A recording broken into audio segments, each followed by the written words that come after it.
সেই আমলটি, সেই আমলে সলেহটি যদি আমি নবী মুহাম্মদ সাল্লাল্লাহু আলাইহি ওয়াসাল্লাম আমার মত, আমার পথ, আমার তরিকা, আমার আদর্শ, আমার সিলসিলা, আমার সিস্টেম মোতাবেক নয়, ফাওয়ারাত, সেটি পরিত্যাজ্য হবে, বাতিল হবে।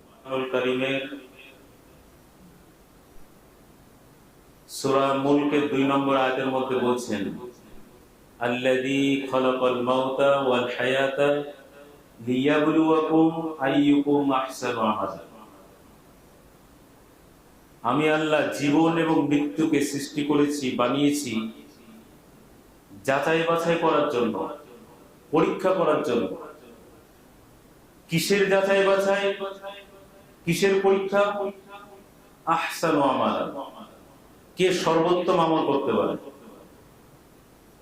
আল্লাহ সুবহানাহু ওয়া তাআলা বলেননি যে আকসারু আমালা, কে কত বেশি আমল করতে পারে, কে কত বেশি মসজিদে বসে থাকতে পারে, কে কত বেশি নামাজ সালাত আদায় করতে পারে, কে কত বেশি সিয়াম রোজা পালন করতে পারে, কে কত বেশি যাকাত হজ ইত্যাদি ইত্যাদি, কে কত বেশি করতে পারে। আল্লাহ সুবহানাহু ওয়া তাআলা এটা বলেননি, বরং আল্লাহ সুবহানাহু ওয়া তাআলা বলছেন আহসানু আমালা।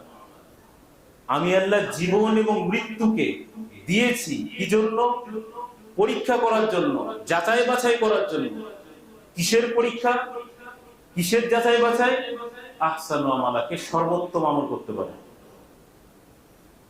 তার মানে এই আয়াত আরো কয়েকটি বিষয় আমরা আসবো। প্রথমত আমরা বুঝতে পারলাম যে আল্লাহ সুবহানাহু ওয়া তাআলা এটা চান না যে মানুষ প্রচুর প্রচুর আমল করুক,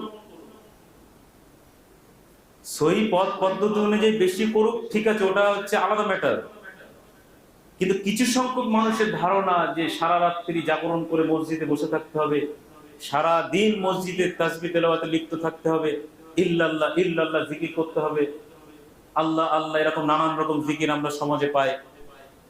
এগুলো এক শ্রেণীর মানুষের ধারণা যে যত বেশি নামাজ পড়া যাবে, যত বেশি জিকির আজকার করা যাবে, যত বেশি সালাত আদায় করা যাবে, যত বেশি সিয়াম পালন করা যাবে, ততই মনে হয় ভালো হবে।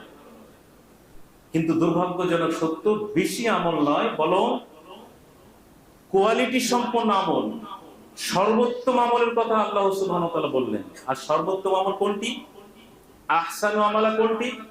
আপনি তাফসীর দেখেন, সেখানে আহসানু আমালা বলতে বলা হয়েছে যে নবী মুহাম্মদ সাল্লাল্লাহু আলাইহি ওয়াসাল্লাম যে আমল করেছেন, বলেছেন অথবা সমর্থন করেছেন, কল ফেল আর তাকরীর, অর্থাৎ নবী মুহাম্মদ সাল্লাল্লাহু আলাইহি ওয়াসাল্লামের দেখানো মত, পথ, তরিকা, আদর্শ, সিলসিলা অনুযায়ী যারা আমল করবে, এই আমল যদি কম হয় তারপরে সে ব্যক্তি কামিয়াব।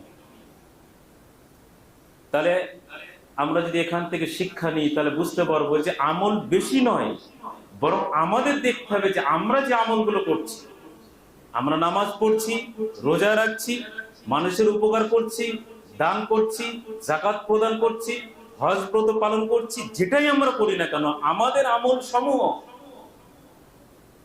আহসানু আমালা, সর্বোত্তম আমল হচ্ছে তো। লাকাদ কানা লাকুম ফি রাসূলিল্লাহি উসওয়াতুন হাসানা, নবী মুহাম্মদ সাল্লাল্লাহু আলাইহি ওয়াসাল্লামের আদর্শ মোতাবেক হচ্ছে তো।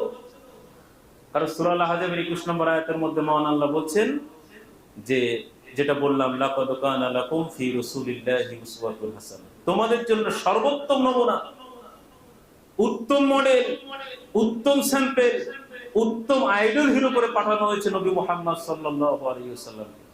আর নবী মুহাম্মদ সাল্লাল্লাহু আলাইহি ওয়াসাল্লাম বলছেন, মান আমিলা আমালান লাইসা আলাইহি আমরুনা ফাওয়ার, যদি কোনো ব্যক্তি কোনো আমল করে, ধর্মীয় কাজ করে, নেকির কাজ করে, ভালো কাজ করে, দ্বীনি কাজ করে, যে আমলই সে করুক না কেন, সেই আমলটি, সেই আমলে সলেহটি যদি আমি নবী মুহাম্মদ সাল্লাল্লাহু আলাইহি ওয়াসাল্লাম আমার মত, আমার পথ, আমার তরিকা, আমার আদর্শ, আমার সিলসিলা, আমার সিস্টেম মোতাবেক নয়, ফাওয়ারাত, সেটি পরিত্যাজ্য হবে, বাতিল হবে।